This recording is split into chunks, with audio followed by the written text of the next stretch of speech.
Hi, class.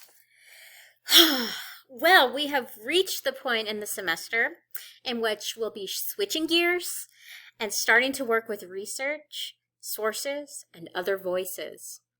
That doesn't mean that we'll be abandoning your storytelling skills that you've been developing. This assignment is a both-and situation. You will be exploring your identity through research, reflection, and storytelling. And you will use the question, what does it mean to be a blank, to guide you. In essence, this paper is an opportunity to write about and explore an aspect of your identity. Identity is one of those words that has a lot of different meanings. So you might be wondering what I'm talking about. What does identity mean to you? For me, the definition of identity that I'm using for the purposes of this paper is this. Hi, Sage.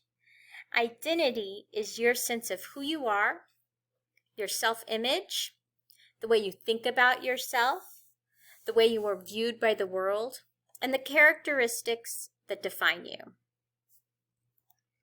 Identity is dynamic, meaning that it changes and shifts in different environments. You might behave differently when you're with your family or your friends or your teachers, and then by yourself. When you occupy different roles, you might find that your sense of self shifts and changes. Identity is comprised of all the idiosyncratic things that make each person unique, such as your beliefs and values, your personality, your family, your community, your history, your birthplace, your interests and hobbies, your class, gender, ethnicity, etc., even your appearance. For this paper, just pick one tiny piece of who you are. Even though I'm a teacher, a writer, a mom, a wife, etc., etc., etc., I've had to go and narrow down my choice to just one thing to write about. I've written about being a collector and a writer and a teacher so far. I'll probably write about more. In the past, students have written about all kinds of things. Here are some examples that they've written about.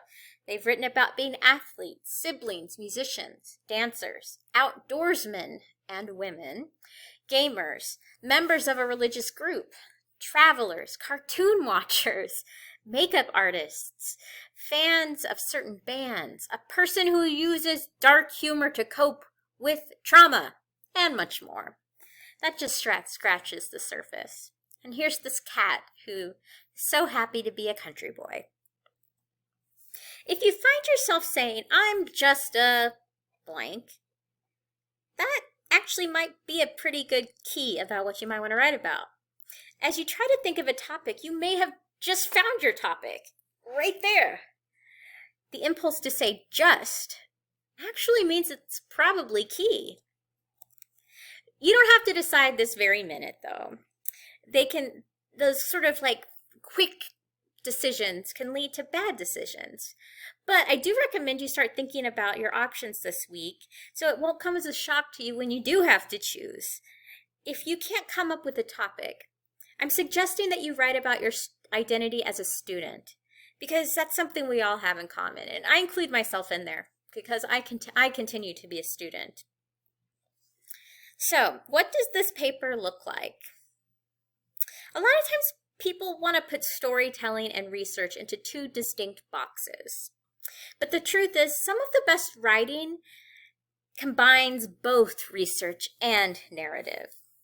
Through this paper and the activities we'll be working on throughout the rest of the semester, I want to show you the power of combining both skills of research and storytelling to create interesting, life-affirming, and readable essays.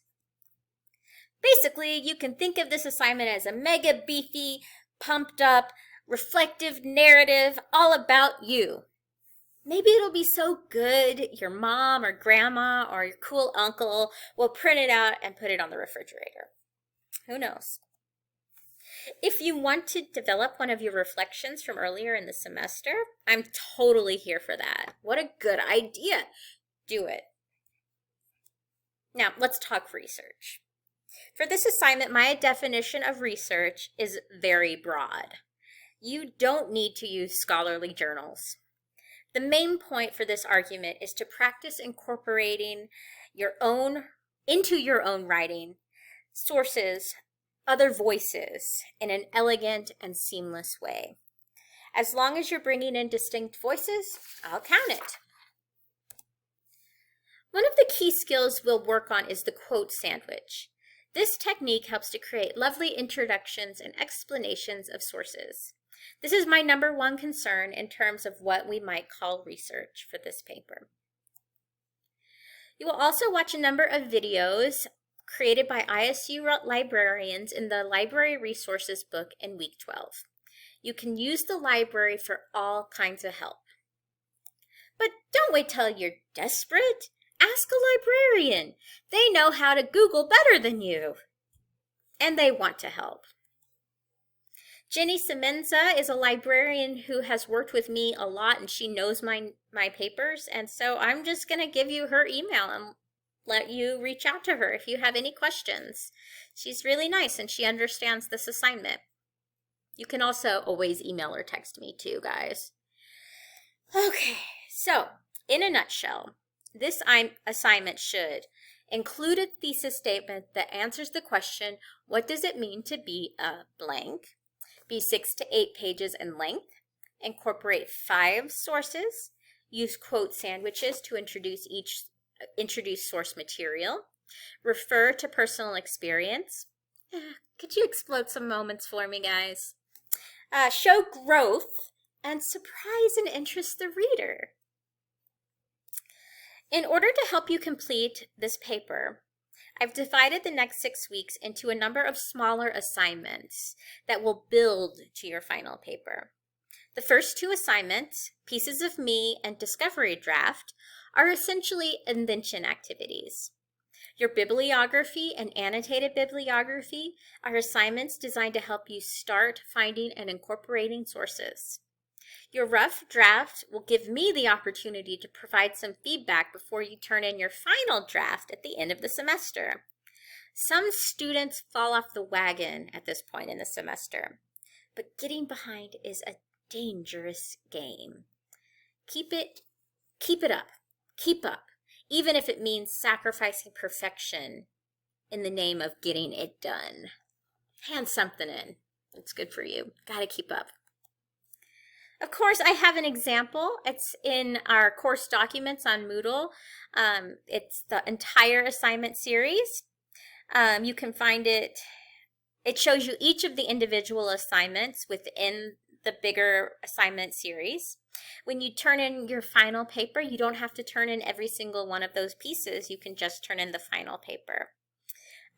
I just wanted to make it available to you as that big document so that you can see how each piece contributes to the whole. We're almost done. Hang in there. I want to end with this important theorist on childhood development and education named Vygotsky, who argued that the process is more important than the product.